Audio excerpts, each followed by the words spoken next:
ilmihi wa barakatihi wa nafahatihi wa madadihi wa karamatihi fid darini amin. Babun fi nafidhis siqaya. Hadis.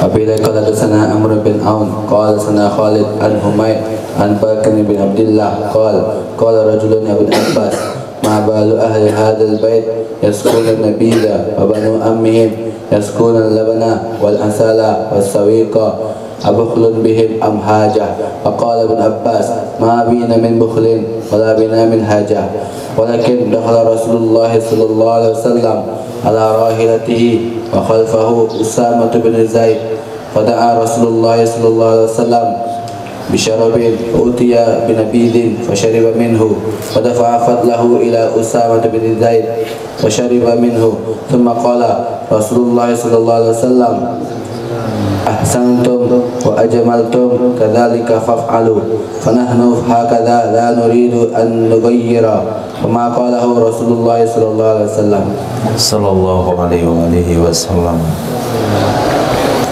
Bab tentang nabiz. Nabiz adalah rendaman buah kurma di malam hari kemudian diminum di pagi hari. Penafsiran pertama. Penafsiran kedua, nabiz adalah khomar yang dibuat dari perahan kurma. Itu nabiz mana nomor 2. Nah, kalau nabiz nomor 2 hukumnya haram. Bagaimana dengan nabiz rendaman air kurma? Babu fi nabidin siqayah. Bab tentang nabiz dijadikan hidangan minuman. Diriwayatkan dari Bakar bin Abdullah qala rajulun li Ibni Abbasin, berkata seorang laki-laki kepada Sayyidina Abdullah bin Abbas. Ini dalam bab tadribur rawi, ini bab mutasyabahah rajulun. Maka ada kitab ulama mengarang menyusun rajulun di sini siapa namanya. Qala rajul, berkata seorang laki-laki. Laki-laki itu siapa? Di sini tidak ada penjelasan. Maka dikatakan oleh Imam Nawawi itu salah satu ilmu yang penting. Disusun kitab tersendiri untuk mengungkap apabila ada kalimat rajul, imra'a, fata, syababa, zauja, zaujun, siapa mereka dalam kitab khas. Nah, berkata seorang laki-laki kepada Sayyidina Abdullah bin Abbas radhiyallahu ta'ala anhuma, ma balu ahli hadzal bait, apa gerangan, apa keadaan kondisi masyarakat penduduk ini rumah atau orang-orang yang ada di rumah ini, yaskunan nabiz, mereka memberi minum, menghidangkan minuman nabiz.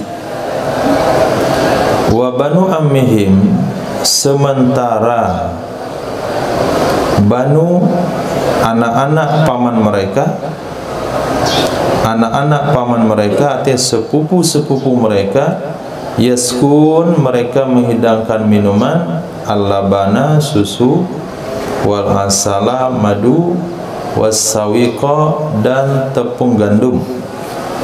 Tepung gandum yang dikasih air itu bisa jadi minuman. Kalau kita energen, seriang. Biasanya datang ke tempat Banu Amihim, hidangannya minuman yang 3 itu. Tapi kalau keluarga ini minumannya nabiz. Abukhlun bihim, apakah kikir mereka? Apakah sifat kikir yang ada pada diri mereka atau hajat? Memang hajat, ada tujuan atau karena tidak mampu.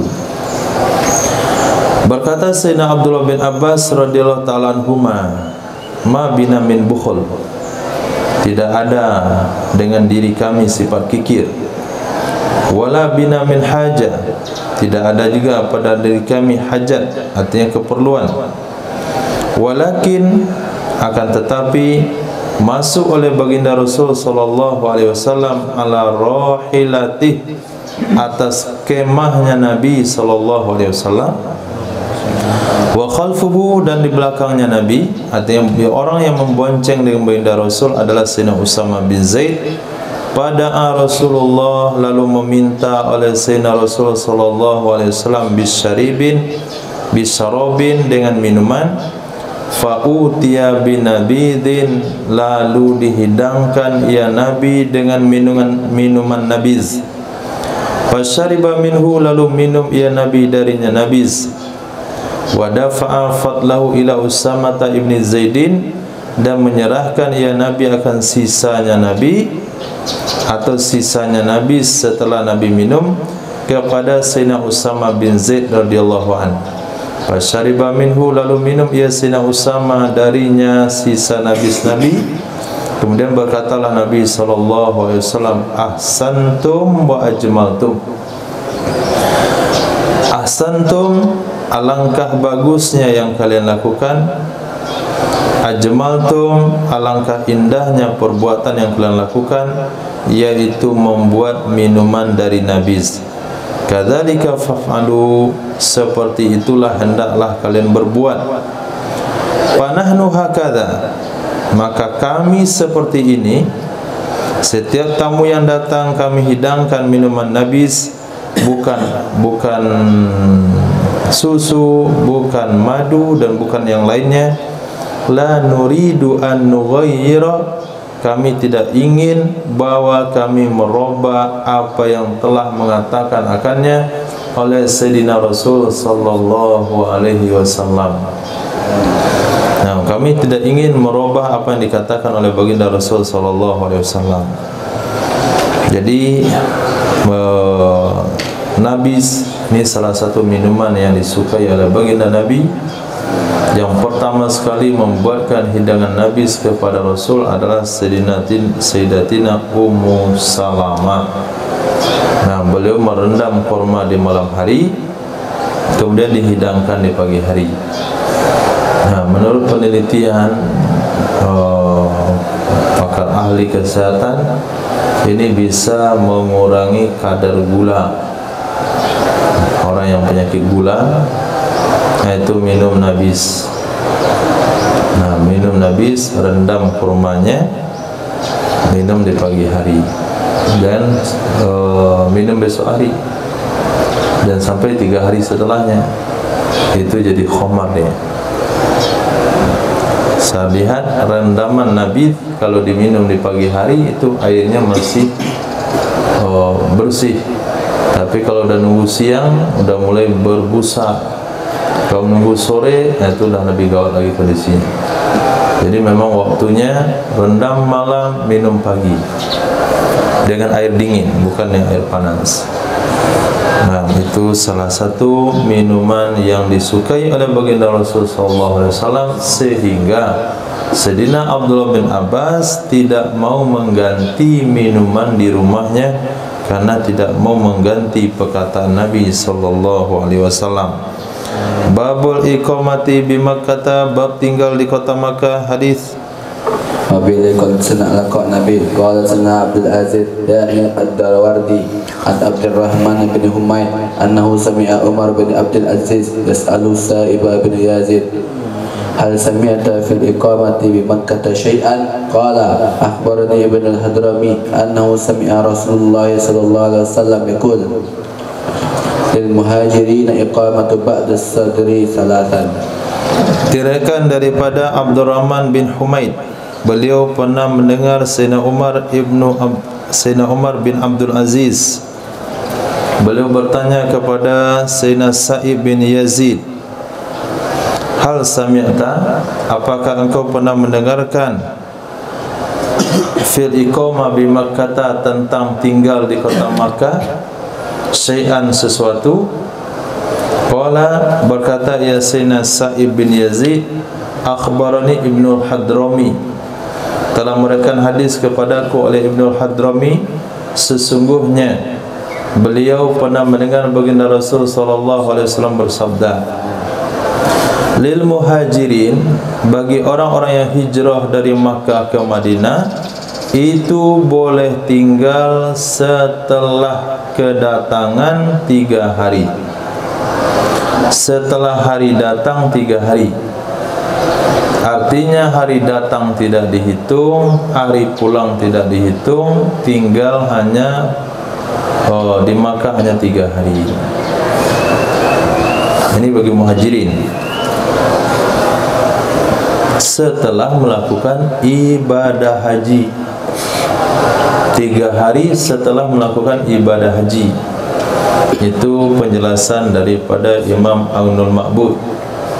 Bukan 3 hari sejak datang, tapi 3 hari sejak datang setelah melakukan ibadah haji, yaitu dari Mina tanggal 13 Zulhijjah. Pergi dari Mina ke Makkah tanggal 13 Zulhijjah, 13 enggak dihitung, 14 tinggal di Makkah, 15 tinggal di Makkah, 16 tinggal di Makkah, 17 pulang lagi ke kota Madinah.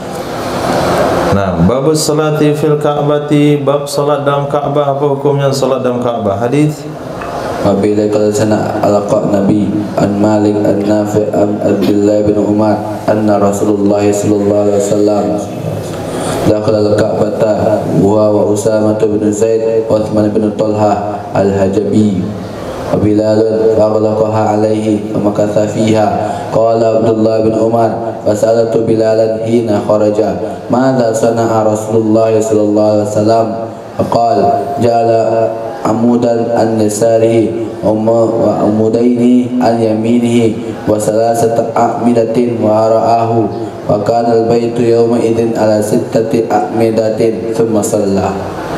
Nah, diriwayatkan dari Sayyidina Abdullah bin Umar radhiyallahu taala anhuma, sesungguhnya baginda Rasul sallallahu alaihi wasallam dakhalal Ka'bata, masuk ia baginda Nabi ke dalam Ka'bah. Siapa yang masuk? Hu fa'il dari dakhala, atau dakhala fa'ilnya huwa, tapi hu ini ada untuk taukid ke domir huwa yang ada dalam dakhala. Masuk ia Nabi sallallahu alaihi wasallam ke dalam Ka'bah.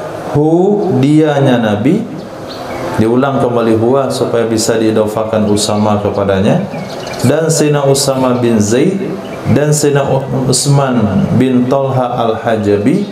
Al-Hajabi sang bodyguard. Bodyguard maksudnya sini adalah bodyguardnya Ka'bah, artinya penjaga Ka'bah. Kemudian Sayyidina Bilal bin Rabah. Fa'aghlaqaha, lalu mengunci ya Nabi akannya Ka'bah di atasnya. Hanya 4 orang yang masuk, Nabi dan 3 sahabat lainnya. Yang dibawa bukan Sayyidina Abu Bakar, bukan Sayyidina Umar, tapi sahabat-sahabat yang asal usul mereka berasal dari budak sahaya. Berkatalah Sayyidina Abdullah bin Umar radhiyallahu ta'ala anhuma, fasa'altu Bilalan hina kharaj.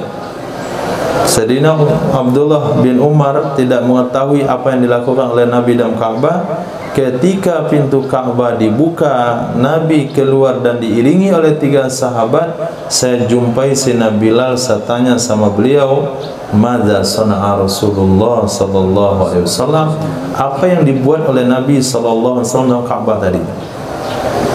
Nah, hadis ini juga menjadi dalil sutratul musalli. Dalil sutratul musalli hukumnya sunnah ditegakkan, jarak antara tumit imam dengan sutratul musalli. Nah, faqala, maka berkata ya Sayyidina Bilal, ja'ala amudan an yasari, memposisikan ia Nabi akan satu tiang di sebelah kirinya, wa amudain an yamini, dan 3 tiang di sebelah kanannya Nabi. Dan 2 tiang dari sebelah kanannya Nabi. Wa salasata a'midatin wara'ah, dan 3 tiang di belakangnya Nabi sallallahu alaihi wasallam. Nah, Umar, berapa tiang Ka'bah? 6. Jadi Nabi masuk dalam Ka'bah, kira-kira 1 tiang ada di sebelah kiri, kemudian dia 2 tiang ada di sebelah kanan, kemudian di belakang Nabi ada 3 tiang. Jadi ada 6 tiang Ka'bah. Wa kanal baitu yauma idzin ala sittati a'midah, adalah Ka'bah waktu itu di atas 6 tiang. Sampai hari ini tetap juga 6 tiang. Summa shalla, kemudian salat ya Nabi sallallahu alaihi wasallam. Nah, hadis ini belum lengkap, ditengkapi di hadis setelahnya. Nah,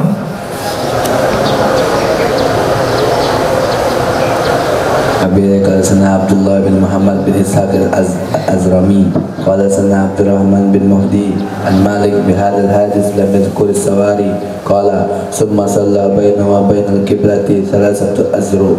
nah, jadi menurut riwayat dari guru Imam Malik, guru Imam Abu Dawud Abdullah bin Muhammad sampai kepada Sayyidina Anas bin Malik, Sayyidina Malik bin Anas bihadzal hadis, hadisnya sama dengan tadi. Walam yazkuris sawari, tapi enggak menyebutkan soal tiang, tiang berapa di kanan, berapa di kiri. Qala, berkata ia Sayyidina Bilal bin Rabah, thumma shalla, kemudian salat ia baginda Nabi sallallahu alaihi wasallam, wa bainahu wa bainal kiblati salasatu azru, antaranya Nabi dan antara kiblat, artinya dinding yang ada di depan Nabi, jaraknya 3 hasta. Antara Nabi, artinya tumit Nabi, dengan kiblat, artinya dinding di depan Nabi, itu jaraknya 3 hasta. Nah, inilah jarak maksimal fadilah solat berjamaah didapatkan. Jadi antara imam dengan sutratul musalli 3 hasta. Sejadah imam dengan sejadah shaf pertama 3 hasta. Yang mau jadi imam di masjid mana saja, minta jadi khatib, kalau punya mental yang kuat, tarik sejadahnya ke belakang. Nah, lebih kuat lagi mentalnya, sampaikan selepas solat. Sunnahnya begini, jangan di jarak jauh begitu. Nah, kalau mentalnya mental kerupuk, nah, cukup antum saja yang berdiri, mundur ke belakang. Itu mental kerupuk. Tapi kalau tetap juga berdiri di sejadah yang jauh itu jaraknya, itu orang enggak punya akal. Nah, sudah tahu hadisnya 3 hasta, tapi tetap aja ngikutin. Nah, nggak ada masalah apakah selepas itu berurusan yang pengurus atau nggak urusan yang pengurus jadi 2 kubu, nggak ada masalah, asal kita sampaikan hadisnya. Nah, ini dibuat sejadah imam, dibuat di tengah-tengah mihrab yang sebesar itu, di jaraknya jauh di depan. Bertahun-tahun dibuat demikian. Hilanglah fadilah salat jamaah bagi makmum. Imam dalam hal ini bertanggung jawab. Nah, bertanggung jawab. Hadis Abi qala sana Utsman bin Syaibah qala sana Abu Usama an Ubaidillah an Nafi' an Ibn Umar an Nabi sallallahu alaihi wasallam bima hadisan alqa Nabi qala wa nasitu an aslahu kam salla. Nah, berkaitan kembali dengan ilmu tadribur rawi mustalahul hadis, apabila riwayatnya hampir sama, maka perlu disebutkan di segi makna. Tapi kalau teksnya betul-betul sama, maka boleh dikatakan bimisli atau misluh. Ada di sini redaksinya beda, tapi makna hadis sama. Sehingga dari Imam Nafi', riwayat daripada Imam Nafi', dari jalur guru Imam Malik, jalur guru Imam Abu Dawud Utsman bin Abi Syaibah, Naam, anin Nabi sallallahu alaihi wasallam bimakna haditsil Qa'nabi. Artinya riwayatnya semakna dengan hadis Qa'nabi. Mana hadis Qa'nabi?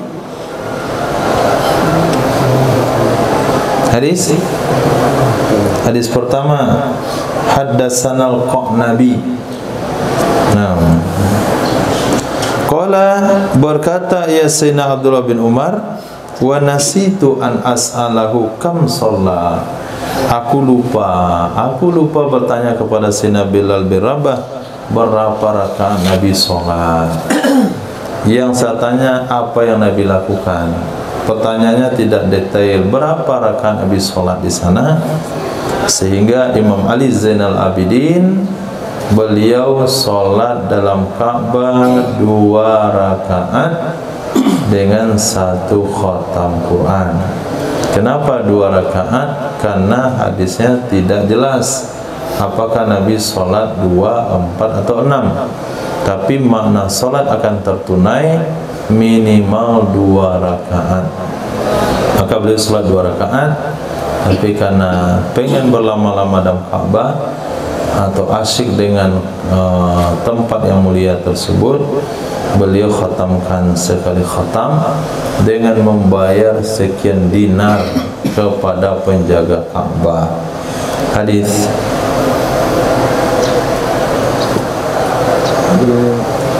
Qala Zuhair bin Harb qala sana Jarir an Yazid bin Abi Ziyad an Mujahid an Ibn Abdurrahman bin Safwan qala qultu li Umar bin Khattab kaifa sana Rasulullah sallallahu alaihi wasallam hina dakhala Ka'bah qala shalla rak'atain. Aku katakan kepada Sayyidina Umar bin Khattab, kaifa sana, bagaimana melakukan, bagaimana berbuat oleh Sayyidina Rasul sallallahu alaihi wasallam ketika beliau masuk Ka'bah. Qala, berkata ia Sayyidina Umar, shalla rak'atain. Salat ia Sayyidina Rasul 2 rakaat.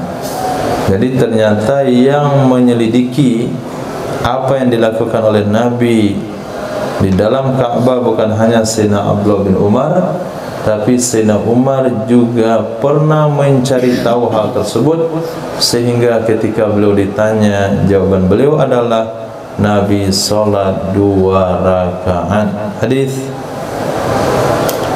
Nabi Qadasana Abu Ma'mar bin Abdullah bin Amir bin Abi Al-Hajjaj qala hadatsana Abdul Warith an Ayyub an Ikrimah an Ibn Abbas an Nabiy sallallahu alaihi wasallam Ibn Abbas radhiyallahu ta'ala anhuma an Ibn Abbas radhiyallahu ta'ala anhuma an Nabiy sallallahu alaihi wasallam lamma qudima Makkah aba an yadkhula al-baita wa fihi al-aliha fa amara biha fa ukhrijat qala fa ukhrija surat Ibrahim wa Ismail wa fi aydihima al-azlam fa qala Rasulullah sallallahu alaihi wasallam qatalahumullah wallahi laqad alimu ma istaqsama biha qattu qala thumma dakhala al-baita fa kabbara fi nawahi wa fi zawayah thumma kharaja wa lam yusalli fihi. Diriwayatkan dari Sayyidina Abdullah bin Abbas radhiyallahu ta'ala anhuma, sesungguhnya baginda Nabi sallallahu alaihi wasallam datang ke Makkah. Awal kali datang ke Makkah. Hari pertama datang ke Makkah ketika Fathul Makkah. Aba ayyadkhula al-bait, enggan ya Nabi bahwa masuk ya Nabi ke dalam Ka'bah. Alasannya wa fihil aliha, di dalam Ka'bah itu banyak Tuhan. Artinya banyak Tuhannya orang musyrik, yaitu patung. Jadi kalau dihitung patung-patung, mulai daripada yang ada di sekitar Ka'bah dengan yang di dalam Ka'bah, itu berjumlah 360 patung. Jadi hari Senin tanggal 1 Januari lain lagi Tuhannya, 2 Januari lain lagi Tuhannya. Sehingga ketika Nabi mendakwakan hanya ada 1 Tuhan, mereka kaget. Kita saja 360 Tuhan itu tidak terpenuhi keinginannya. Bagaimana kalau Tuhan itu cuma 1?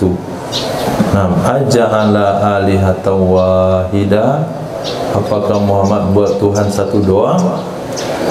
Kita 360 satu hari 1 Tuhan aja enggak cukup. Fa'amara biha, maka memerintahkan ya Nabi dengannya Tuhan-Tuhan palsu. Fa'ukhrijat, maka dikeluarkan ya Tuhan palsu. Qala berkata ya Sayyidina Abdullah bin Abbas, fa ukhrija suratu Ibrahim, dikeluarkanlah gambar atau patung Nabi Ibrahim, patung Nabi Ismail, di tangan keduanya ada anak panah. Anak panah yang digunakan untuk mengundi nasib. Artinya media mengundi nasib yang terbuat dari anak panah. Berkatalah Nabi sallallahu alaihi wasallam, qatalahumullah, semoga mereka mampus, menghancurkan akan mereka oleh Allah. Demi Allah, laqad alimu, demi sungguh mereka tahu, mastaqsama, tidak pernah mengundi nasib kedua-duanya, Nabi Ibrahim dan Nabi Ismail, biha dengannya anak panah, qattu sama sekali. Qala berkata ya Sayyidina Abdullah bin Abbas, kemudian masuk ya Nabi ke Ka'bah, maka takbir ya Nabi di pojok-pojoknya Ka'bah, kemudian di zawaya, artinya zawiyah itu ada mana teras, artinya di emperannya Ka'bah, dia pinggir-pinggirnya. Kemudian keluar ia baginda Rasul sallallahu alaihi wasallam, dan tidak solat ya Nabi di dalamnya Ka'bah. Jadi ada dua riwayat tentang Nabi solat dan Ka'bah atau tidak. Riwayat yang masyhur, Nabi solat dalam Ka'bah. Bahkan riwayat ini juga diriwayatkan oleh Sayyidatina Aisyah radhiyallahu ta'ala anha, ketika Nabi berangkat di pagi hari meninggalkan kami dalam keadaan ceria, pulang-pulang sudah cemberut. Dikatakan ya Rasulullah, apa gerangan yang terjadi? Kata baginda Rasul, tadi saya solat dalam Ka'bah. Kalaulah saya bisa kembali ke masa lalu, menarik kembali masa lalu, aku tidak akan solat di dalam Ka'bah, karena saya khawatir membuat kecewa umatku. Tentu kecewa umat-umat yang perhatian yang sunnah. Nabi solat dalam Ka'bah, saya tidak pernah solat dalam Ka'bah. Itu yang dipikirkan oleh baginda Rasul sallallahu alaihi wasallam. Bab salati fil hijir, bab salat di hijir Ismail. Hijir yaitu setengah lingkaran. Dia adalah bagian dari Ka'bah. Kenapa disebut hijir? Karena disitulah tempat tinggalnya Nabi Ismail alaihissalam.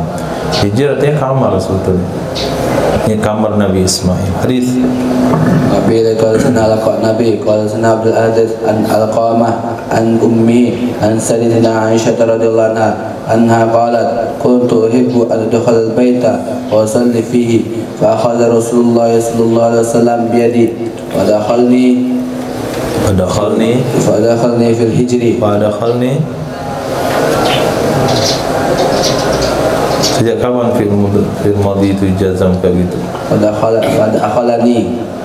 Pada akhalani fil hijri, qala salli fil hijri idza aradti dukhul al baiti fa inna ma huwa qat'atun min al baiti fa inna qaumaki iqtasaru hina banu al ka'bata fa akhraju min al baiti.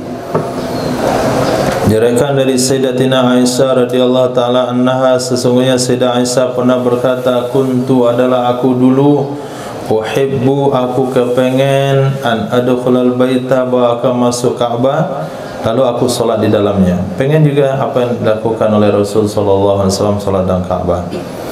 Ketika hajat dan keinginannya disampaikan kepada baginda Rasul sallallahu alaihi wasallam, fa'akhaza, maka memegang oleh Nabi sallallahu alaihi wasallam dengan tanganku, fa'adakhalani, lalu memasukkan ia Nabi akan aku ke dalam hijir. Maka berkata ya Nabi sallallahu alaihi wasallam, salatlah kamu fil hijir, salli fil amal, salatlah kamu pada hijir ini, idza aradti dukhulal baita, apabila kamu ingin masuk Ka'bah. Fa innama huwa, maka hanya saja dia hijir adalah sepotong dari Ka'bah. Dia bagian dari Ka'bah. Maka sesungguhnya kaummu iktasoru, mereka mencukupkan, iktasoru, mereka mengurangi ketika membangun Ka'bah. Akhirnya mereka keluarkan akannya hijir dari bait. Dia bagian dari sana tapi dikeluarkan karena mereka dan dosa, tidak boleh kita bawa tawaf. Akhirnya mereka tawaf tidak berpakaian, telanjang semuanya. Jadi karena mereka tidak punya uang yang cukup untuk membangun Ka'bah, akhirnya dibangunlah seadanya, hanya bisa terbangun seperti saat ini. Nah, ketika sudah majunya Islam, apa kata Rasul? Saya kepengen juga sebetulnya untuk membangun hijrah itu secara total, tapi saya khawatir dengan kaum kalian, dengan masyarakat Makkah yang sudah terbiasa melihat kondisi Ka'bah seperti itu ternyata sudah ditakdirkan oleh Allah, anugerah bagi kita yang mau masuk Ka'bah bisa masuk hijrah saja, karena itu bagian dari Ka'bah. Babu dukhulil Ka'bah, bab masuk Ka'bah. Hadattsana Abdullah bin Daud an Ismail bin Abdul Malik an Abdullah bin Abi Mulaikah an Sayyidatina Aisyah radhiyallahu anha anna Nabiyya sallallahu alaihi wasallam kharaja min indiha wa huwa masrurun summa raja'a ilayya wa huwa ka'ibun faqala inni dakhaltul Ka'bah wa law istaqbaltu min amri ma istadbartu ma dakhaltuha inni akhafu an akuna qad saqaftu ala ummati. Nah, ini hadis yang saya masukkan tadi dari Sayyidatina Aisyah radhiyallahu taala anha. Sesungguhnya baginda Nabi sallallahu alaihi wasallam kharaja min indiha, keluar ya Nabi sallallahu alaihi wasallam dari sisinya Sayyidatina Aisyah, bahwa masrur, dianya Nabi dalam keadaan ceria, dalam keadaan senang.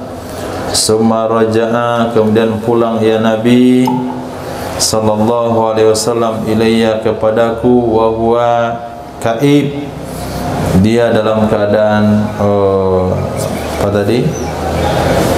Dalam keadaan sedih, dalam keadaan ada beban masalah. Pergi ceria, pulang ada masalah. Maka bertanyalah Sayyidah Aisyah, dan riwayat yang lain Sayyidah Aisyah bertanya. Di sini dibuang pertanyaan Sayyidah Aisyah, langsung ringkas. Waqala, maka berkata ya Nabi, ini dakhaltul Ka'bah, sesungguhnya aku sudah masuk tadi dalam Ka'bah. Walau istaqbaltu min amri, kalau aku bisa kembali dari urusanku, mastadbartu, sesuatu yang telah aku tinggalkan, aku bisa kembali kepada sesuatu yang telah aku belakangi, kembali kepada masa lalu, ma dakhaltuha, saya enggak akan masuk dalam Ka'bah.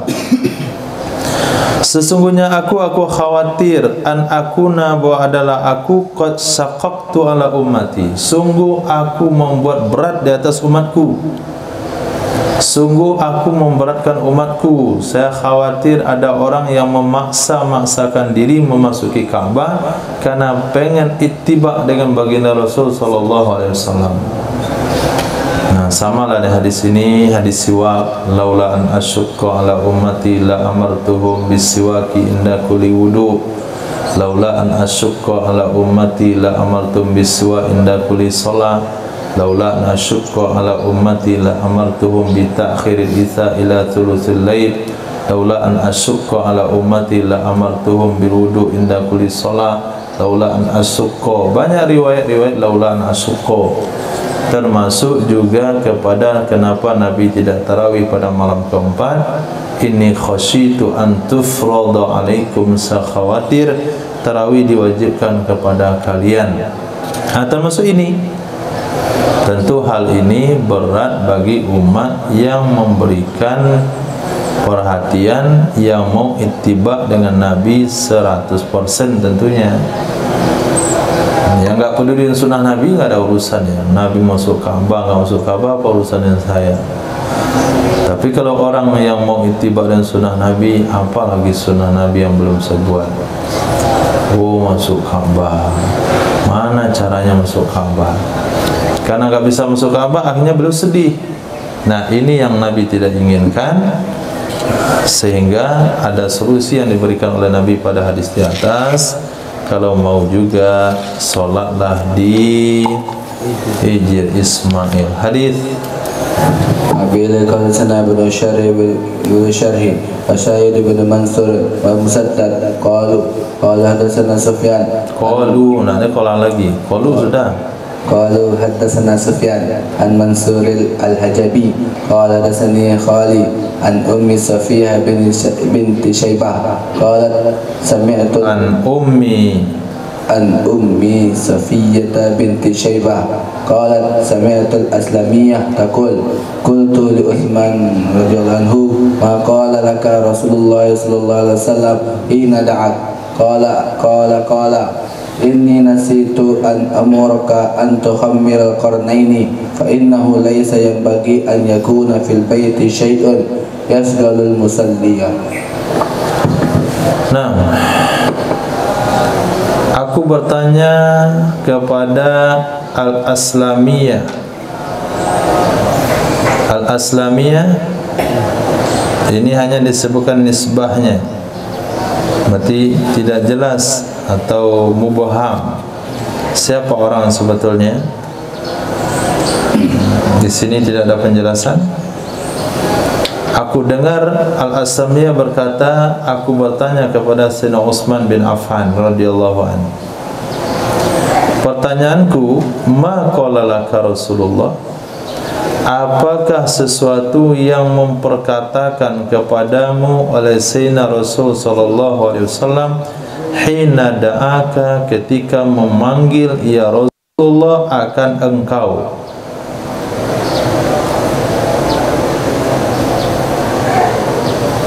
Qala berkata iya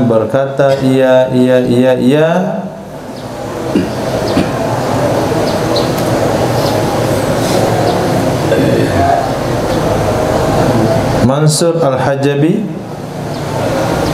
Qala berkata ya Sayyidina Utsman bin Affan Qala berkata ya Sayyidina Utsman bin Affan. Qala berkata ya Rasul sallallahu alaihi wasallam. Jadi qala pertama pada Sayyidina Utsman bin Affan, apa yang dikatakan Rasul kepada kamu ketika Rasul memanggilmu?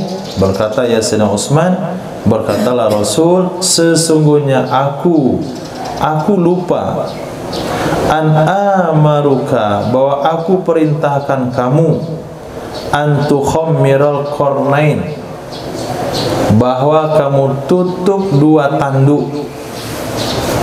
Nah, dua tanduk yang dimaksudkan di sini adalah dua tanduk kibas yang tidak disembelih oleh Sayyidina Ibrahim ketika disuruh oleh Allah menyembelih anaknya, kemudian Allah ganti dengan kibas.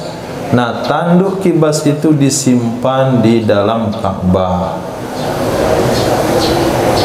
Jadi tindakan kita dulu tuh, mana tanduk itu sekarang? Anda bawa pulang? Gimana? Hah? Makan jin. Karena kita kali pertama ada menyelenggarakan korban yang sapi, jadi diabadikan tanduknya.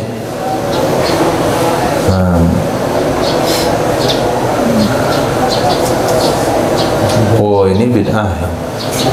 Enggak, ini dalilnya. Nabi Ibrahim mengabadikan dua tanduk korban, dua tanduk dari korban kibas pengganti anak beliau. Itu kan istimewa. Nah, dipajanglah di dalam Ka'bah.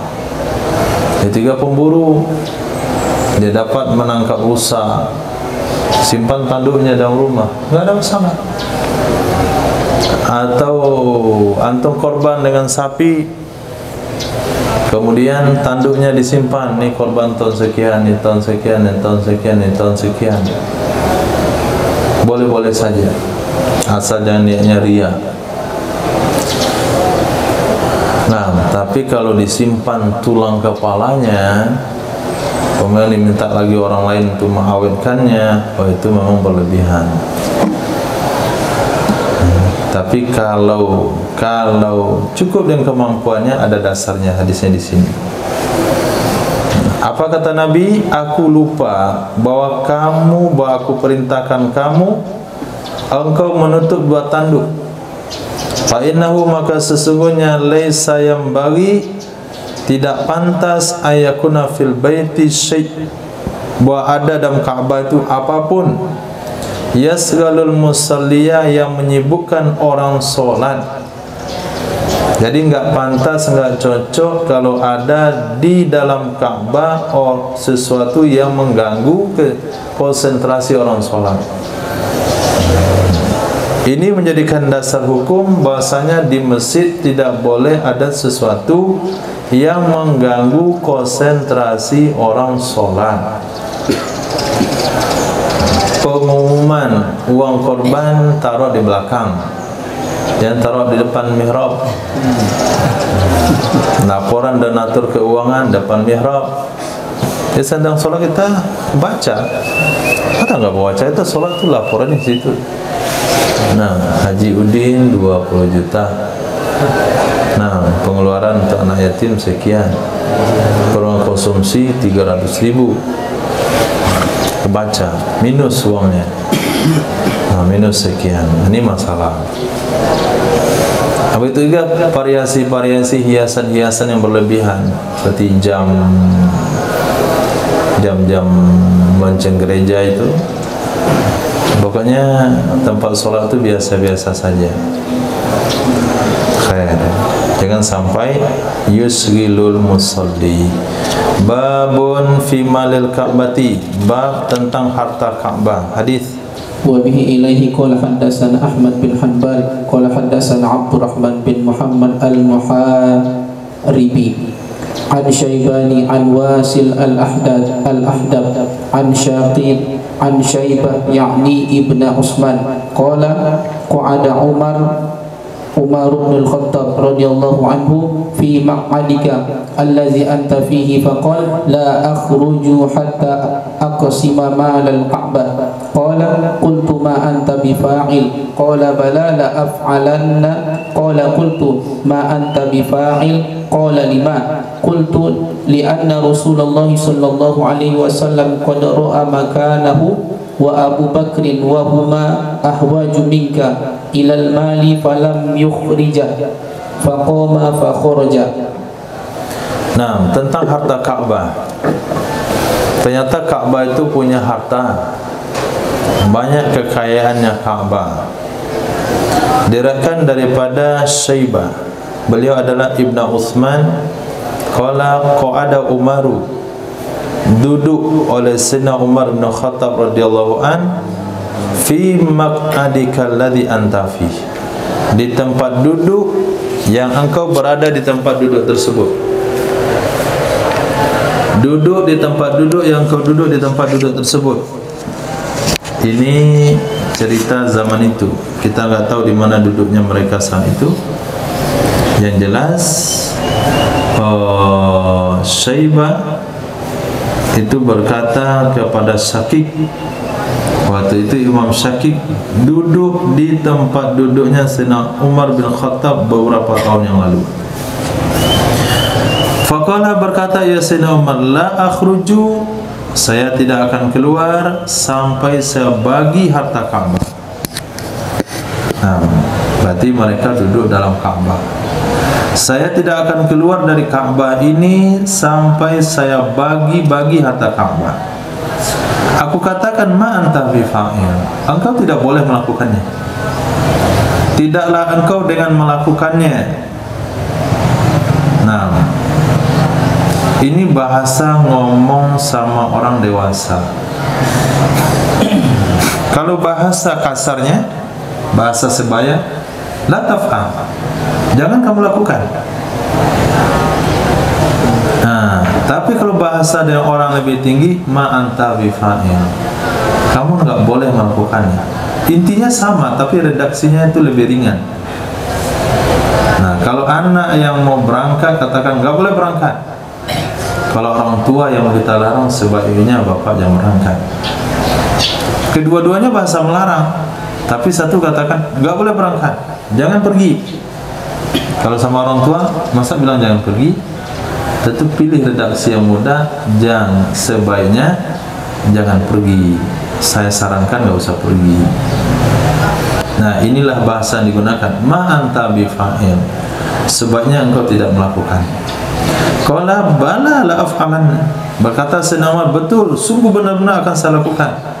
Saya katakan lagi, ma anta bifa'il, sebaiknya kamu jangan melakukan. Lalu kata beliau, 5, kenapa emangnya? Aku jawab, karena baginda Rasul sallallahu alaihi wasallam sungguh melihat makanahu, tempatnya harta. Harta Ka'bah itu sudah diketahui oleh Nabi ketika beliau hidup, dan sudah juga dilihat oleh Sayyidina Abu Bakar As-Siddiq radhiyallahu an, wa huma ahwaju minka ilal mal, kedua-duanya lebih memerlukan dari kamu kepada harta. Karena di zaman Nabi zaman susah, di zaman Sayyidina Abu Bakar itu zaman sulit, di zaman Sayyidina Umar lah terjadinya futuhat yang banyak, sehingga harta ghanimah di Madinah itu dibagi dengan skop, nggak pakai hitungan lagi, nggak pakai skop pembagiannya. Nah, engkau yang bergelimangan dengan harta hari ini, banyak harta-harta negara, tidak sebaiknya melakukan, karena Sayyidina Rasul juga tahu, Sayyidina Abu Bakar juga tahu, tapi mereka tidak menggunakan harta tersebut. Falam yukhrijahu, dan mereka tidak mengeluarkan akannya harta. Faqama, berdiri ya Sayyidina Umar, fakharaja, beliau keluar. Artinya sampai hari ini ada kemungkinan harta Ka'bah itu masih ada. Nah, harta Ka'bah itu masih ada, wallahu alam. Nah, kalau ini di tempat kita pasti kita ada selidiki. Nah, ini kan di wilayah orang, dan ini pun tidak punya kaum muslimin seharusnya tidak punya wewenang soal ini, kecuali ketika darurat mungkin bisa dijadikan modal ketika nanti perang perang Mahdi. Babun hadis. Wa bihi ilaihi qala haddatsana Hamid bin Yahya qala haddatsana Abdullah bin Haris an Muhammad bin Abdullah bin Insan at-Ta'ifi an abihi an Urwah bin Zubair an Zubair qala lamma aqbalna ma'a Rasulillah sallallahu alaihi wasallam bil Liyah hatta idza kunna 'inda sidrati waqafa Rasulullah sallallahu alaihi wasallam fi tarafil qarnil aswad hazwaha fastaqbala nakhban bi basarihi wa qala marratan wadiyah waqafa hatta ittafaqa an-nasu kulluhum summa qala inna sayda wajjin wa idahahu haramun muharramun lillah wa zalika qabla nuzulihi at-ta'ifa wa hisarihi li Saqif. Nah, diriwayatkan dari Sayyidina Urwah bin Zubair radhiyallahu taala anhuma, dari Sayyidina Zubair radhiyallahu taala anhu, qala, kata Sayyidina Zubair bin Awam, sepupu Sayyidina Zubair bin Awam, besan baginda Rasul. Lama akbalna, tatkala kami datang, akbalna bukan besan, apa namanya itu? Sepupu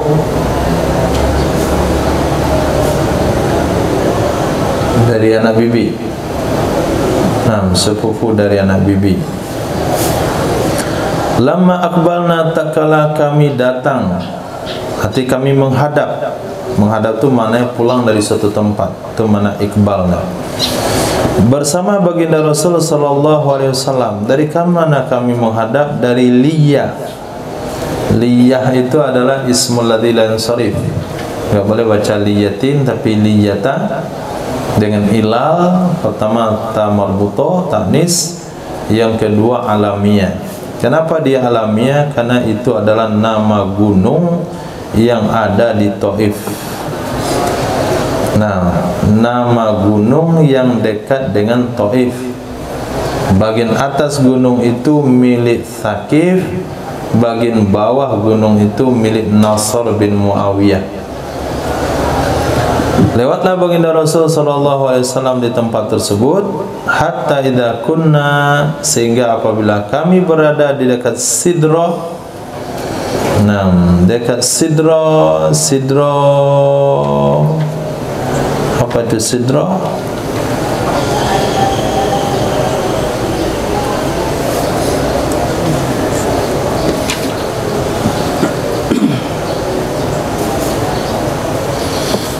Mana penjelasannya?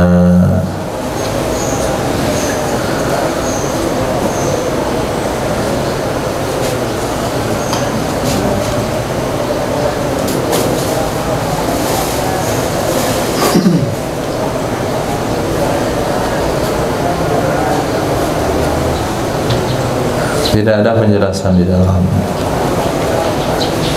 Enggak ada uraiannya di syarah. Hatta idza kunna inda Sidrah, sehingga apabila kami berada di sebuah tempat namanya Sidrah. Enggak ada penjelasan Sidrah tempat itu di mana. Ini bukan Sidratul Muntaha.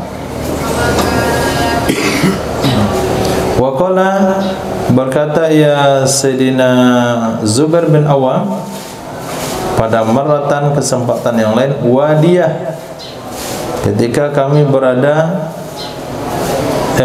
waqafa, berdirilah baginda Rasul sallallahu alaihi wasallam fi tarafil qarnil aswad, fi tarafil qarnil aswad, di tepi qarnil aswad. Qarnil aswad juga nama tempat yang sejajar dengan Sidrah. Kemudian Nabi menghadap ke Nakhib, nama tempat juga. Nabi menghadap ke Nakhib dengan pandangannya Nabi. Wa qala marratan, berkata ya Sayyidina Zubair pada kesempatan yang lain yaitu di wadinya, di lembahnya. Nabi berdiri di lembahnya.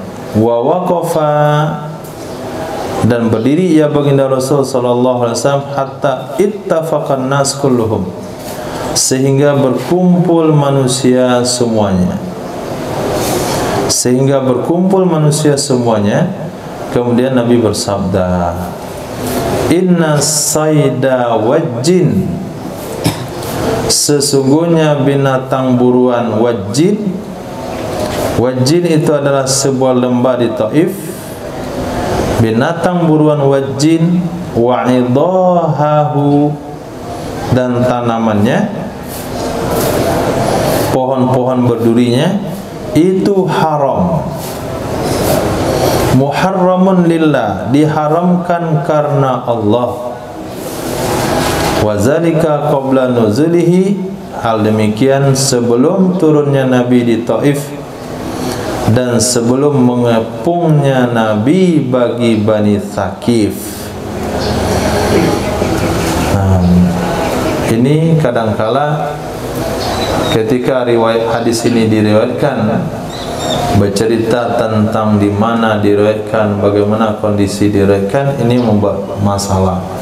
Sebetulnya hadis yang seperti ini lebih mudah kita pahami, tapi karena berbicara dengan tempat-tempat yang tidak ada penjelasan, kalaupun dijelaskan kita pun tidak mengerti. Tadi seperti bahasa Liya, itu gunung di Taif. Gunung yang mana? Nah, lain dikatakan Gunung Sago. Nah, Gunung Merapi, Gunung Singgalang. Gunung Singgalang tahu, tapi bilang gunung yang di Medan tuh Sinabung, tuh tahu? Nggak tahu. Nah, sama lagi tuh Liya. Liya itu apa? Gunung di Taif. Nah, jadi Nabi sampai di Gunung Taif, Nabi berdiri di sebuah lembah. Nama lembahnya itu di tepi Qarnil Aswad. Kemudian menghadap pula ke sebuah tempat namanya Nakhib. Disitulah Nabi merekam hadis tersebut. Binatang buruan Taif dan pohon berdurinya tidak boleh dipotong, itu diharamkan. Berarti bagian dari tempat atau daerah yang diharamkan binatang buruannya. Tapi wallahu alam, apakah dia bagian tanah haram atau tidak? Sepertinya dia sudah di luar tanah haram, tapi mendapatkan hukum istimewa. Tidak boleh dipotong tanamannya, tidak boleh diburu binatang buruannya.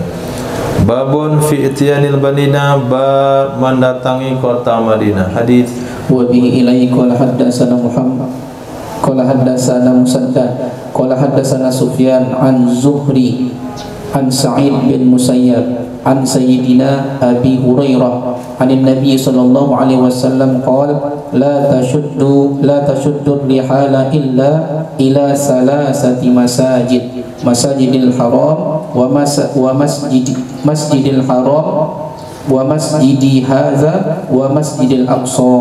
Nah, diriwayatkan dari Sayyidina Abi Hurairah radhiyallahu an, dari pertama adalah dari menantu beliau Imam Sa'id bin Musayyib, kemudian dari pak mertua Sayyidina Abi Hurairah radhiyallahu an, dari baginda Nabi sallallahu alaihi wasallam, beliau bersabda, la tusaddu rihal, tidak dipakai kendaraan kecuali untuk mendatangi 3 masjid.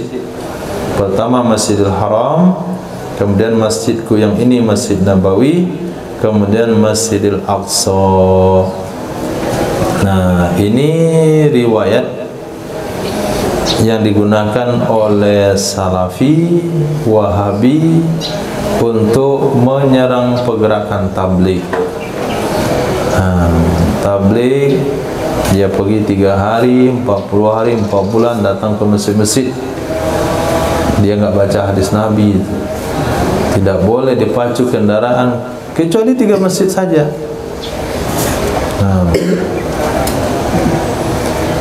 Nah, pemahaman yang singkat yang enggak sampai dari kalangan mereka, maksud hadis di sini tidak dipacu kendaraan ke masjid-masjid demi kemuliaan yang ada di masjid tersebut, demi keunggulan ibadah yang ada di masjid tersebut.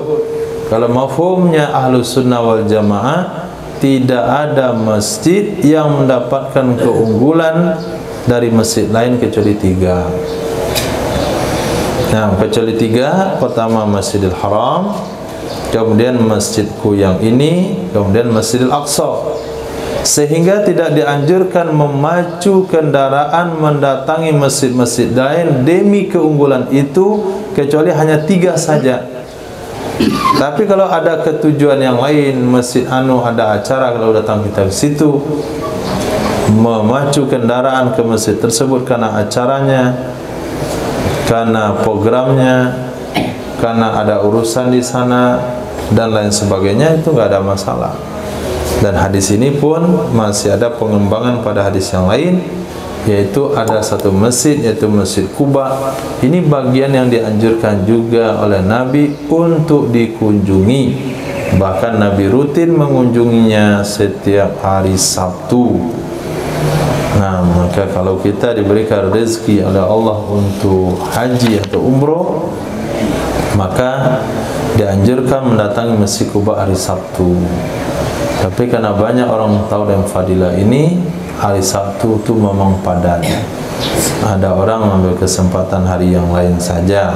Babun fi tahrimil Madinah, bab pengharaman kota Madinah. Hadis wa bihi ilaihi qala haddatsana Muhammad bin Katsir qala akhbarana Sufyan an A'mash an Ibrahim at-Taimi an abihi an Ali radhiyallahu anhu qala ma katabna an Rasulillah sallallahu alaihi wasallam illa al-Qur'ana wa ma fi hadhihi as-sahifah qala Rasulullah sallallahu alaihi wasallam al-Madinatu haramun ma baina a'iri ila sawr faman ahdasa hadasan aw awa muhdisan fa alaihi la'natullahi wal malaikati wan nasi ajma'in yuqbalu minhu 'adlun wala sarfun wa zimmatul muslimin wahidatun yas'a biha adnahum faman iman fa'alaihi la'natullahi wal malaikati wan nasi ajma'in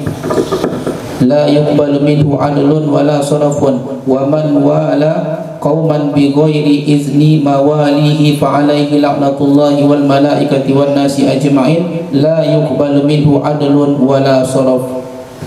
Nah, direkan dari Sayyidina Ali bin Abi Thalib radhiyallahu an, kata beliau, "Ma katabna," tidak ada yang kami tulis, tidak ada yang kami tulis dari baginda Rasul sallallahu alaihi wasallam kecuali hanya Quran. Dan apa yang ada dalam ini lembaran, ma fi hadis sahifah. Qala, berkata ya Sayyidina Ali, berkatalah baginda Rasul sallallahu alaihi wasallam di dalam lembaran yang ditulis oleh Sayyidina Ali. Apa isinya dalam lembaran tersebut? Al-Madinah haramun. Kota Madinah itu adalah kota haram, adalah tanah haram, mulai daripada gunung Air sampai kepada gunung Thawr. Dari tepi Air nama gunung, kemudian sampai ke gunung Thawr nama gunung juga. Dalam riwayat yang lain, ma baina labbataiha, antara dua batasnya Madinah. Jadi Madinah itu dua batasnya, yaitu antara gunung Air dan gunung Thawr. Faman ahdasa hadasan, siapa saja menciptakan perkara baru, membuat perkara bid'ah, membuat perkara baru yang dimasukkan adalah perkara bid'ah mudallal, perkara bid'ah dolalah, au awa muhditsan, atau dia memberi tempat, melindungi orang yang membuat perkara baru, melindungi, memberikan fasilitas, fa'alaihi la yuqbalu minhu sur'adun wala sarfun, tidak diterima dari orang tersebut baik amal wajibnya, tidak juga amalan sunatnya. Nah, amalan sunat, adl, amalan wajib. Jadi enggak ada amalan yang diterima. Pelaku bid'ah, satu. Yang kedua, memberikan fasilitas kepada pelaku bid'ah. Wazimatul muslimin wahidah, perlindungan seorang muslim itu sama. Si A dilindungi oleh orang berpangkat, si B dilindungi oleh yang tidak berpangkat, si C dilindungi oleh laki-laki, si D dilindungi oleh wanita, perlindungannya sama. Hadis ini mengisyaratkan kepada apa yang dilakukan oleh Sayyidatina Ummi Hani radhiyallahu ta'ala anhu ketika Fathul Makkah. Maka orang-orang Makkah ketika telah ditaklukkan, mereka mencari perlindungan karena khawatir dengan nasibnya. Maka ada salah seorang yang dilindungi oleh Sayyidatina Ummi Hani. Kata Sayyidatina Ummi Hani, orang itu saya lindungi. Kata Sayyidina Ali, walaupun kamu lindungi, saya bunuh dia. Nah, datanglah Sayyidatina Ummi Hani kepada Rasulullah, ya Rasulullah, seseorang saya berikan perlindungan, tapi anak Abu Thalib itu pengen bunuh juga adiknya sendiri. Maka Nabi katakan, zimmatul muslimin wahda, perlindungan seorang muslim itu dianggap sama, yas'a biha adnahum, mencukupi dengannya perlindungan oleh orang yang paling rendah di antara mereka. Sehingga Sayyidina Bilal bin Rabah melindungi orang kampungnya, yaitu Sayyidina Wahsy. Nah, Sayyidina Wahsy dia ketakutan, ini pasti saya dicari ini, karena dia telah terlibat dalam pembunuhan Sayyidina Hamzah, sehingga beliau lari. Didatangi oleh Sayyidina Bilal, dibujuk. Kemudian Sayyidina Abu Sufyan dah mau menyeberangi lautan, nah, dan lain sebagainya. Faman akhfara musliman, siapa saja akhfara. Nah, akhfara artinya naqada ahdahu wa amanahu lil kafir. siapa saja yang merusak perjanjian terhadap muslim, siapa saja yang mengkhianati seorang muslim, maka terhadapnya laknat Allah, malaikat dan manusia semuanya. Tidak diterima darinya amalan wajib, tidak amalan sunat. Wa man wala qauman bighairi izni, siapa saja yang mengaku wala qauman ayyakulu mu'ti li ghairi mu'tiki, siapa saja yang mengakui, siapa saja yang mengakui wala kepada satu kaum dengan tanpa izin mantan majikannya, maka terhadapnya kutukan Allah, malaikat dan manusia semuanya. Tidak diterima darinya amalan wajib, tidak juga amalan sunat. Jadi apabila seseorang dulu budak, kemudian dimerdekakan oleh seseorang, maka orang yang memerdekakan memiliki namanya hak wala. Nah, apabila hak wala ini diberikan, kita punya hak wala kepada seseorang, lalu kita mengaku wala saya kepada si fulan, hak wala saya kepada si anu, maka ini hukumnya haram. Sama halnya ngaku bapak bukan kepada bapak kita. Nah, nampak orang alhamdulillah dijadikan kita anak angkatnya. Kalau kita ngaku jadi anaknya pun terhormat rasanya, maka dikatakan saya anak Prabowo, itu enggak boleh. Nah, hadis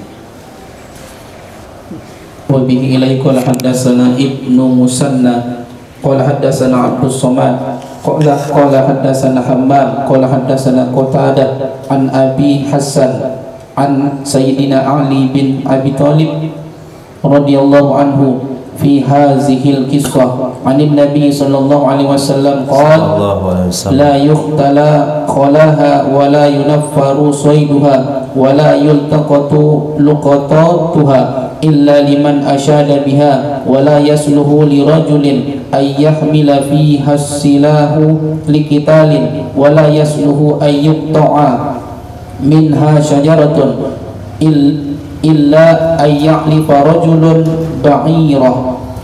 Nah, diriwayatkan dari Sayyidina Ali radhiyallahu taala anhu tentang ini kisah yang tadi, yaitu perkara-perkara yang diharamkan di Madinah dari baginda Nabi sallallahu alaihi wasallam. La yuqtala khalaha, tidak boleh dipotong pepohonannya. Wala yunaffaru sayduha, tidak boleh diburu binatang buruannya. Wala tulqatu luqatatuha, tidak boleh diambil barang yang tercecernya. Illa liman asyada biha, kecuali bagi orang yang ingin menemukan pemilik dengannya barang, bagi orang yang ingin mengumumkan dengannya barang. Wala yasluhu lirajulin, tidak pantas bagi seseorang ay yahmila fiha silah, bahwa dia membawa di kota Madinah akan senjata untuk berperang. Wala yasluhu, dan tidak pantas ay yuqta'a minha syajara, bahwa dipotong darinya Madinah akan satu pohon, kecuali ayya'lifa rajulun ba'ira, bahwa memberi makan oleh seseorang akan hewan ternaknya atau ontanya. Jadi tanah Madinah, kota Madinah adalah bagian dari tanah haram. Aturannya sama dengan aturan tanah Makkah, sama-sama tanah haram. Di antaranya adalah pepohonannya tidak boleh ditebang, binatang buruannya tidak boleh diburu, barang tercecer jangan dikutip. Kalau mau kutip kecuali semata-mata ingin dicari tahu siapa pemiliknya. Kemudian tidak boleh membawa senjata di dalam kota Madinah kecuali untuk perang. Untuk berperang, kecuali untuk selain perang, dijual misalnya untuk keamanan. Kemudian tidak boleh dipotong itu artinya dipangkas sebuah pohon kecuali untuk makan. Kalau ditebang nggak boleh, tapi kalau dipangkas di daunnya itu hukumnya boleh untuk makan ternak. Nah, hadis وبه قال حدثنا محمد بن علا أن زيد بن الحباب حدثه قال حدثنا سليمان بن كنانة هو عثمان بن عفان قال أخبرنا عبد الله بن أبي سفيان عن علي بن زيد رضي الله تعالى عنه قال حمى رسول الله صلى الله عليه وسلم كل ناحية من المدينة بريدا بريدا لا يخبط شجره ولا يعضد إلا ما يساق به الجمل. Diriwayatkan dari Sayyidina Abdullah bin Abi Sufyan dari Sayyidina Ali bin Zaid radhiyallahu anhu, hama, telah memberi batas, telah menjadikan hutan, telah menjadikan tempat yang dilindungi. Hama telah menjadikan tempat yang dilindungi oleh Nabi SAW setiap pojok dari kota Madinah. Barid dan barid demi barid, itu nama ukuran. Barid demi barid, aturannya di antara perkara yang tidak boleh dipotong pohonnya, wala yu'dadu, dan tidak boleh dipangkas, kecuali ma yusaku bihil jamal, sesuatu yang diberikan makan dengannya akan onta. Yu'dadu dipotong dahan, kalau yukhbatu artinya ditebang. Kalau ditebang enggak boleh, tapi kalau dipangkas daunnya untuk makanan itu boleh. Hadis. وبه قال حدثنا أبو سلامة قال حدثنا جرير يعني ابن حازم قال حدثني يعلى بن حكيم عن سليمان بن أبي عبد الله قال رأيت سعد بن أبي وقاص أخذ رجلا يصيد في حرم المدينة الذي حرم رسول الله صلى الله عليه وسلم فسلبه ثيابه فجاء مواليه فكلموه فيه فقال إن رسول الله صلى الله عليه وسلم حرم هذا الحرام وقال من أخذ أحدا يصيد فيه فليسلبه ثيابه فلا أرد عليكم طعمة أطعمنيها رسول الله صلى الله عليه وسلم ولكن إن شئتم دفعت إليكم ثمنه. Diriwayatkan daripada Sulaiman bin Abi Abdullah, kata beliau, aku pernah melihat Sayyidina Sa'ad bin Abi Waqqas radhiyallahu ta'ala anhu, akhadha rajulan, beliau menangkap seorang laki-laki, yasidu, yang dia berburu di tanah haram Madinah. Dia berburu di tanah haram Madinah, alladzi harrama Rasulullah, tanah haram yang mengharamkan oleh baginda Rasul sallallahu alaihi wasallam. Ketika ditangkap, pasalabahu thiyabahu, mengambil ia Sayyidina Sa'ad bin Abi Waqqas akannya laki-laki, akan pakaiannya laki-laki, artinya barang apa, perlengkapannya. Faja'a mawalihi, datanglah wali-walinya laki-laki, artinya orang-orang yang bisa melindungi laki-laki tersebut, datang menemui Sayyidina Sa'ad bin Abi Waqqas. Fakallamuhu fihi, mereka berbicara kepada Sayyidina Sa'ad bin Abi Waqqas tentang hal tersebut. Namun maaflah, kemarin tu budak kami atau anak kami, kemenakan kami, dia telah salah berburu di tanah haram Madinah, dan engkau telah mengambil perlengkapannya. Kalau boleh tolonglah kembalikan perlengkapannya kepada kami. Itu maksudnya fakallamuhu. Berkata ia Sayyidina Sa'ad bin Abi Waqqas, sesungguhnya Rasul sallallahu alaihi wasallam harrama hadzal haram, telah mengharamkan ini tanah haram. Wa qala, dan berkata ya Nabi sallallahu alaihi wasallam, man akhadha ahadan yasidu fihi, siapa saja yang menangkap seseorang yang berburu padanya tanah haram, fal yaslubhu thiyabahu, maka copot olehmu, lucuti olehmu akannya, akan pakaiannya. Boleh dilucuti pakaiannya, boleh diambil. Fala aruddu alaikum, maka aku tidak akan kembalikan kepada kalian tu'matan, akan rezeki, atau amaniha, yang memberikan kepadaku akannya rezeki oleh baginda Rasul sallallahu alaihi wasallam. Jadi karena beliau bertindak sebagaimana hadis Nabi, maka beliau katakan ini ada rezeki saya daripada Rasulullah, saya tidak akan kasih kembali. Namun karena kalian sudah nego tadi, kalau kalian mau aku serahkan kepada kalian harganya. Saya mau mengembalikan berapa biaya pakaian yang selalu cuti dari budak kalian, saya akan kembalikan. Tapi kalau ingin mengembalikan apa yang selalu cuti itu tidak.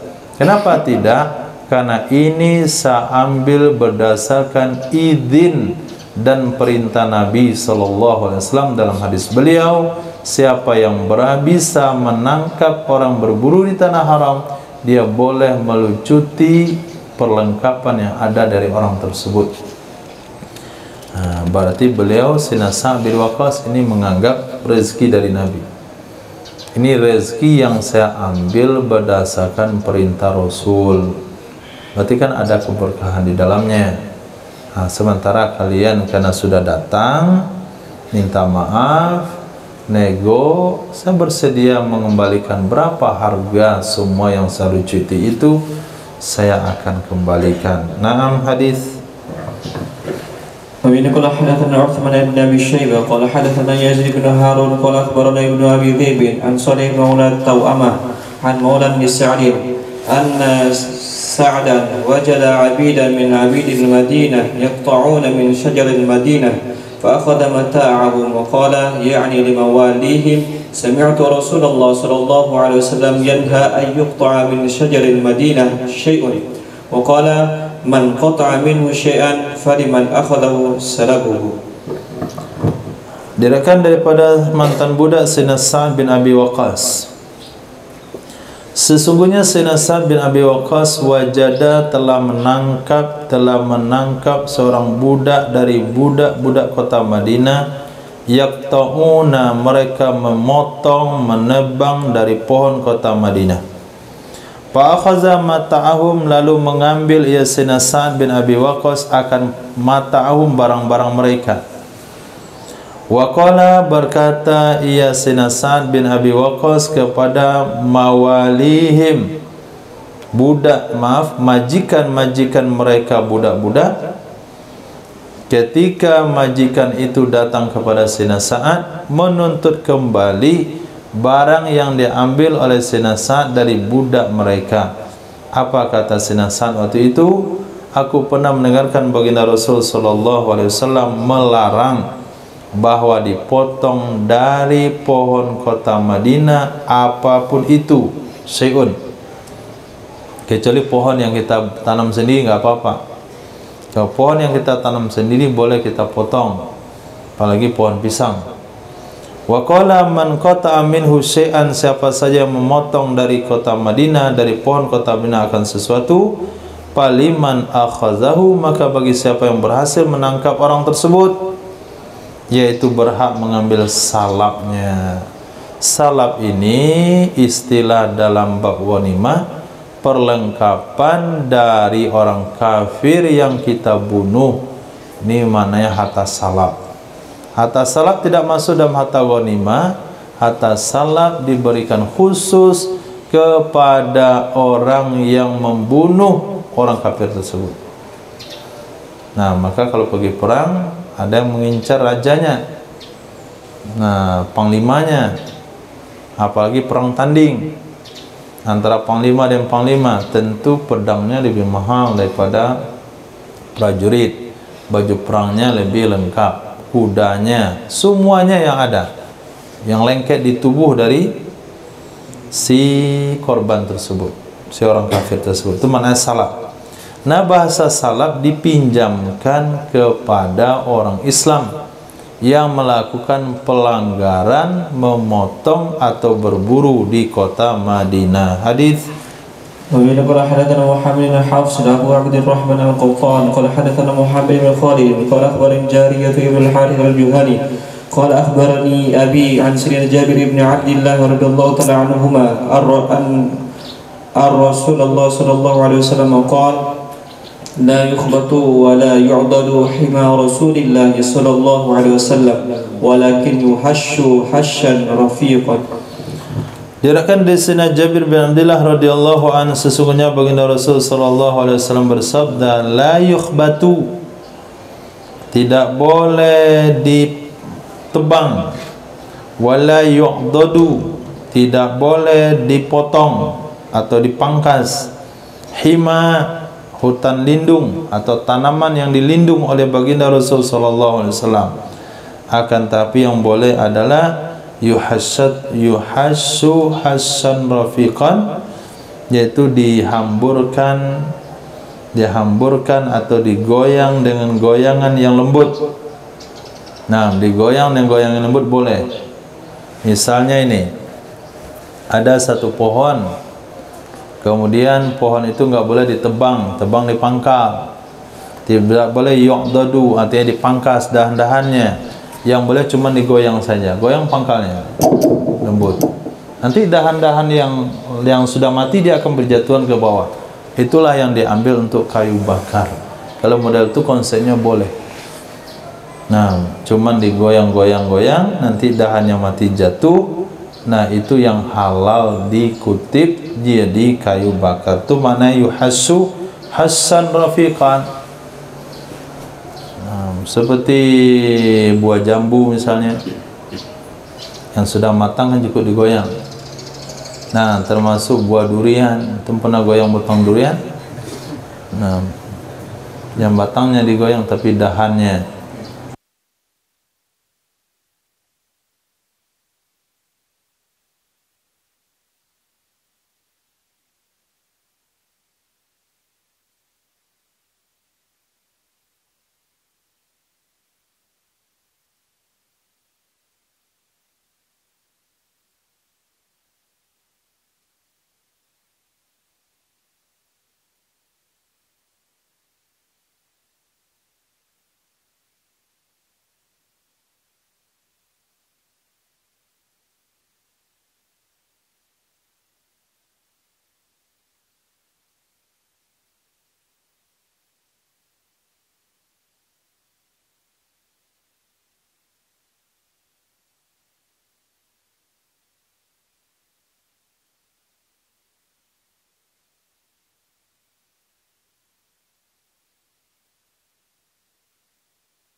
Numair menambah riwayat oleh Imam Numair, wa yusalli rakaatain, Nabi salat itu 2 rakaat.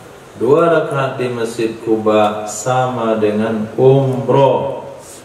Nah, bab ziyaratil kubur, bab tentang ziarah kubur. Ini hadis juga perlu dipahami dan perlu dijelaskan kepada kaum Wahabi. Hadis ومن قال حدثنا محمد بن عوف قال حدثنا المقرئ قال حدثنا حيوة عن أبي صخر حميد بن زياد عن يزيد بن عبد الله بن قسيط عن سيدنا أبي هريرة رضي الله تعالى عنه أن رسول الله صلى الله عليه وسلم قال ما من أحد يسلم علي إلا رد الله علي روحي حتى أرد عليه السلام.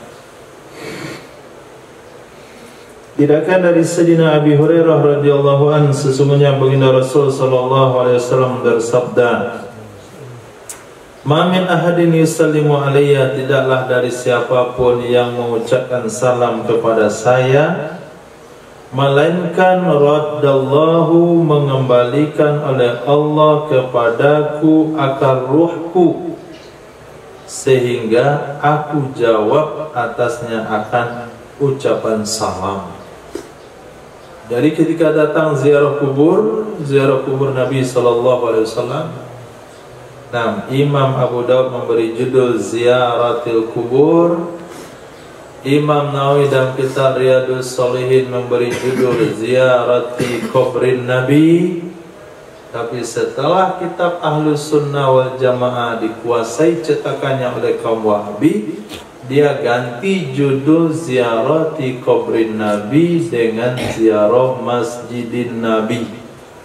Ini pengkhianatan mereka dalam dunia ilmu. Karangan bukan karangan mereka, tapi diganti-ganti. Gak punya hak untuk menggantinya. Kalau mau ganti karangan sendiri, jangan rusak karangan orang lain. Banyak karangan Ahlus Sunnah dia rusak, diganti-ganti, dia talik-talik, di mana-mana masuk nama dia, Sohaw Albani, Doa Albani, Jahilah Albani, Bonga Albani.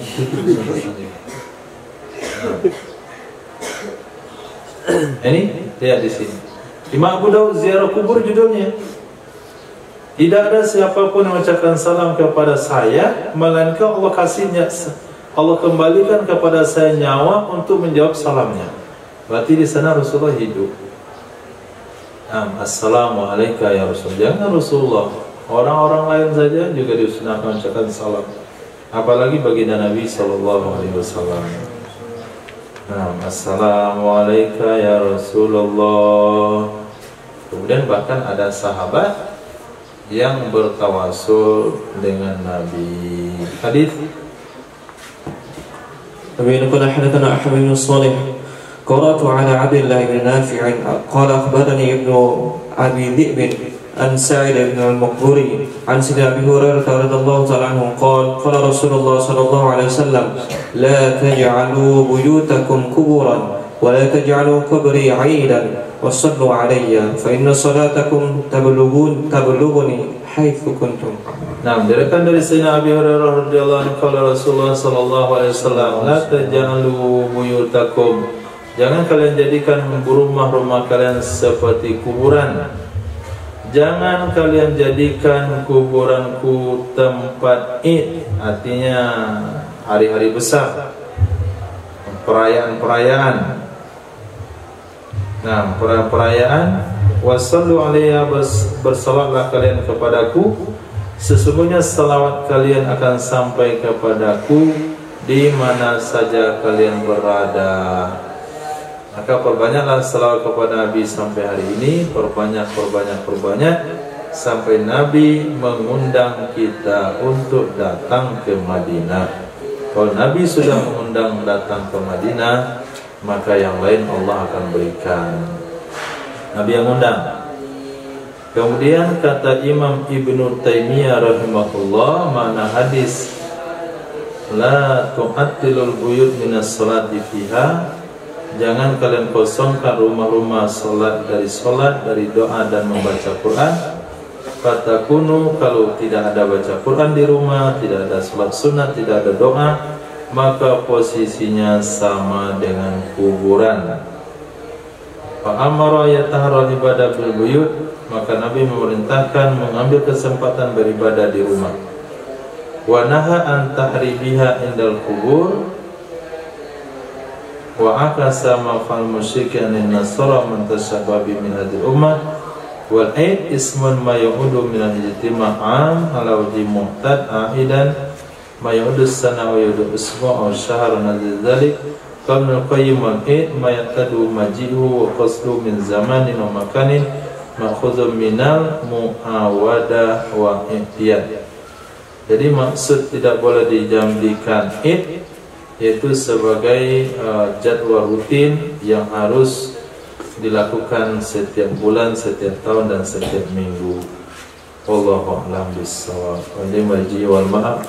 Subhanallah wa bihamdihi, subhanaka wa bihamdika, asyhadu an la ilaha illa anta, astaghfiruka wa atubu ilaik.